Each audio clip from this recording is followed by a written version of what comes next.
টাঙ্গাইল এলেঙ্গায় বয়ানে গেলাম, যেই বাসায় খাবারের ব্যবস্থা করেছে, বাড়ি এত সুন্দর, চোখ ধাঁধানো বাড়ি, দেখলেই কলিজা ঠান্ডা হয়ে যায়। এবার বাড়ির মালিকের সাথে অনেক সময় গল্প হইল। বাড়ির মালিক বলতেছে, হুজুর আমি কাঁচা তরকারি বিক্রি করতাম, কাঁচা তরকারি বিক্রি করে করে আমার পেট চালাইতাম, কাঁচা তরকারি বিক্রি করে এত দামি বাড়ি কেমনে বানাইছেন?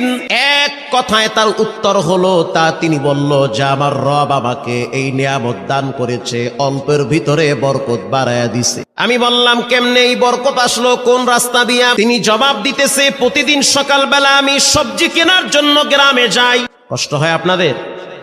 সবজি, কাঁচা তরকারি, কদু, ঝিঙ্গা, তুরই। ও মাওলা, আমি তো সামান্য দুনিয়ার আগুন সহ্য করতে পারি না, আমি তো সামান্য বিষ সহ্য করতে পারি না, একটা কাটার ব্যথা সহ্য করতে পারি না। মোরা ভুল করেছি, অনেক ভুল করেছি, পাপের রাজ্য গঠন করেছি মাওলা। তুমি দয়া না করলে পার পাবো না তো মাওলা। একটু রহমত করো, একটু দয়া করো। তুমি না রহমান, তুমি না গফফার, তুমি না সত্তার, তুমি না খালিক, তুমি না মালিক। মাওলা একটু দয়া করো। রব্বে করিম বলে, লা তাকনাতু মির রাহমাতিল্লাহ। বান্দারে এত নিরাশ হইস না, আমি রব আছি তো, আমি রব আছি তো। একবার তুই তওবা কর, ইন্নাল্লাহ ইয়াগফিরুয যুনুবা জামিয়া। একবার তওবা কর, সারা জীবনের গুনাহকে maaf করে দিতে।